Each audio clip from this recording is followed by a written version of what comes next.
Files. Your story they never knew existed. Tinuruan niya ako kung paano maging isang mahusay na kabit.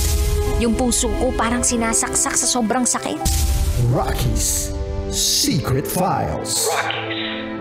Secret Files. With Titan Jello. Rocky's Secret Files. Rocky's Secret Files. Secret Files.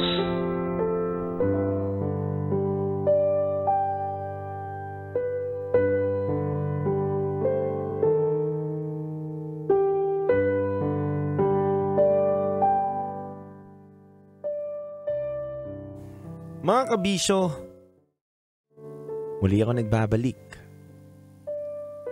at basahin na natin ang mga komento ng mga kabisyo natin na nagbahagi ng kanilang saloobin. Unahin na muna natin si Darwin Rosel para sa kwento ni Linlin.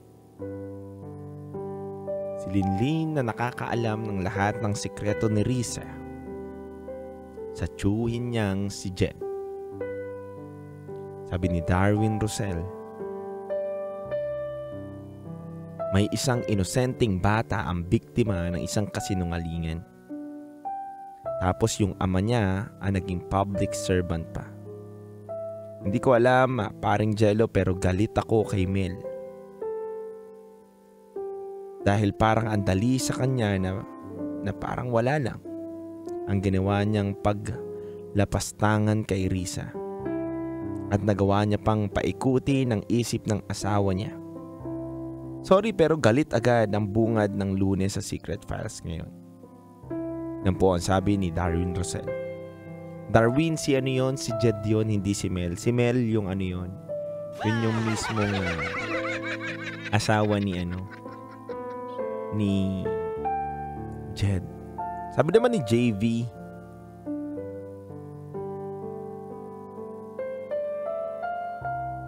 ay DJ Rocky, DJ Jello. Gusto ko lang pong masabi na nakakalungkot ang ating Rocky Secret Files ngayong gabi na to. Na may isang batang naabuso na naman. Naabuso dahil sa kahirapan, dahil nakikitira, dahil gusto makapagtapos ng pag-aaral. Pero sa maling mga tao siya napunta. Mismong tiyuhin niya, inabuso siya.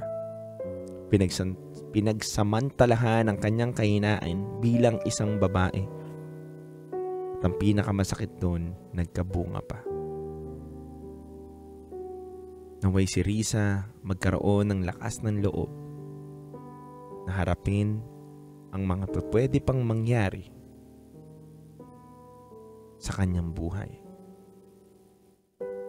Ako po ito, si JV from Caloocan. At sabi naman dito ni Jobert Vertodaso, pa-shoutout idol kay paring Marvin Orejas, salamat. At sabi naman po na isa pa dito na ating listener, tago na lang natin siya sa Nix na pangalan. Hi DJ Rocky, DJ Jello. Nakakapanginig ng laman ang mga narinig ko Rocky Secret Files with Titan Jello. Grabe. Sobrang tindi ni Jed para samantalahin si Risa. Tama lang ang ginawa ni Linlin dahil isa itong malaking tulong upang malaman ang katotohanan at mabuksan ang isipan ng iba na katulad ni Risa na nabiktima. Nakakalungkot lang dahil maraming mga Pinoy ang nakikitira sa kanilang mga kamag-anak dahil kulang sila sa pangtustos sa kanilang orihinal na pamilya, kaya nakikitira sila sa iba.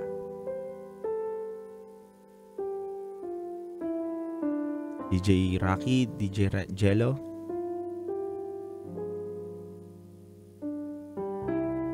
Naway magkaroon ng magandang buhay itong si Risa at ang anak niya.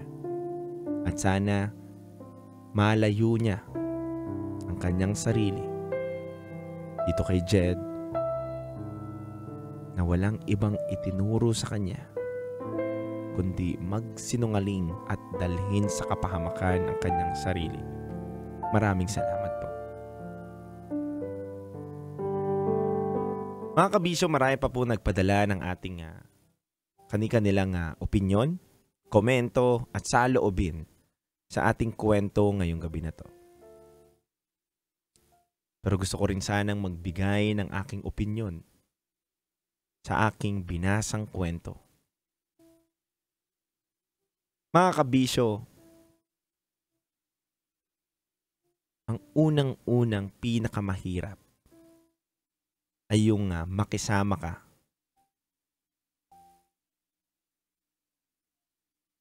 sa mga tiyahin mo, sa mga kamag-anak mo, sa pamilya mo pero hindi naman sila yung pinakaliteral na nanay mo.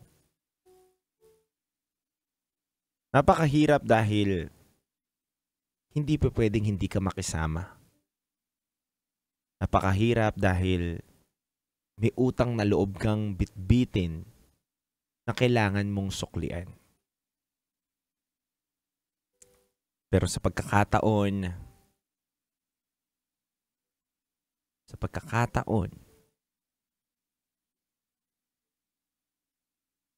na katulad ni Risa na nakikisama upang masustentuhan ang kanyang sarili, ang kanyang mismong pag-aaral upang makapagtapos ng kolehiyo.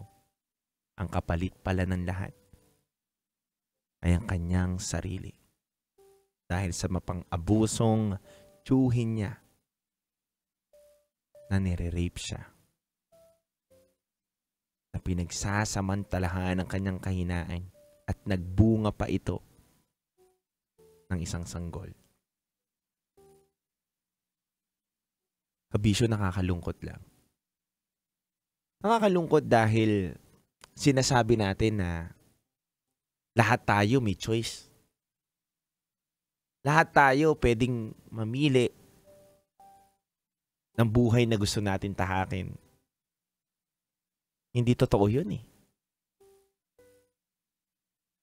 Minsan kapag usapang kahirapan na, wala kang pera, wala kang boses, wala kang kakayanan, wala kang kapangyarihan na gawin yung nararapat. Kadalasan, kailangan mo lumayo sa pamilya mo para matustusan mo yung sarili mo. Lumayo sa pamilya mo na samahan yung mga tiyahin mo, makitira ka sa mga kakilala ng magulang mo.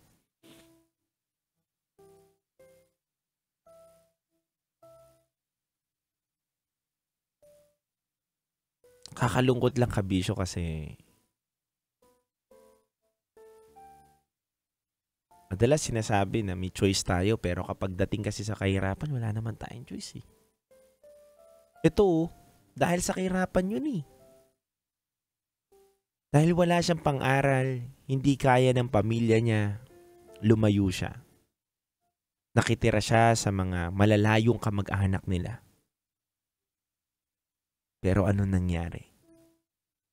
Napunta siya sa mga maling tao. Maling tao na aabusuhin yung kahinaan niya. Aabusuhin yung pagkababae niya. Na wala naman siyang choice. Dahil nakikitira siya. Wala siyang lakas, wala siyang kapangyarihan na lumaban, kabisyo. Dahil magugulo ang lahat ng pinaghihirapan niya. Hanggang sa wala na siyang choice, nagbunga na yung kasalanan na tinatanggap niya na lang sa sarili niya. Yun yung bata.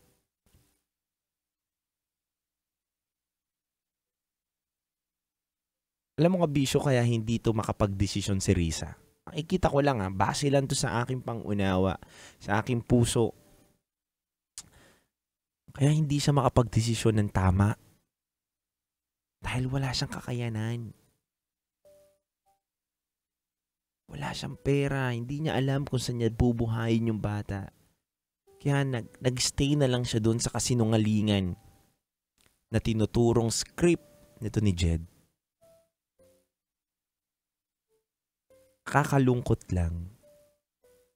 Dahil hindi lang si Risa. Marami na akong kwentong nadinig about sa ganitong pangyayari. At mismong puso ko ay nadudurog, kabisyo, dahil totoo ito eh.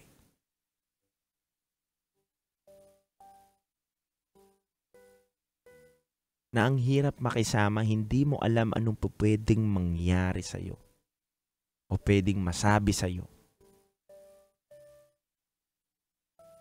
ng mga taong kasama mo sa isang bubong.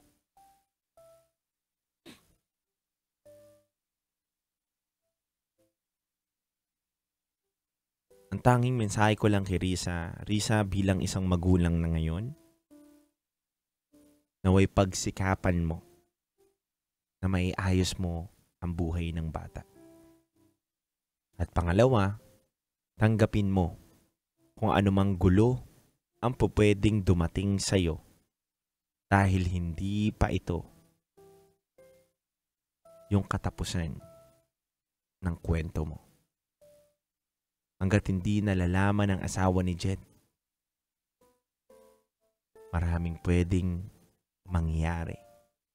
Hanggat buhay pa si Jed at ang asawa niyang si Mel, maraming posibilidad na magkagulo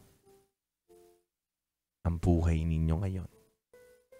Kaya sana, Risa, na maging handa ka sa anumang bagay na pwedeng dumating sa iyo. Salamat kay Linlin. Si Linlin na nagbahagi ng kwento na tinatago-tago niya.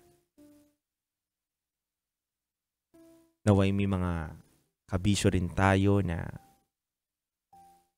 maglakas loob na ikwento yung mga karanasan nila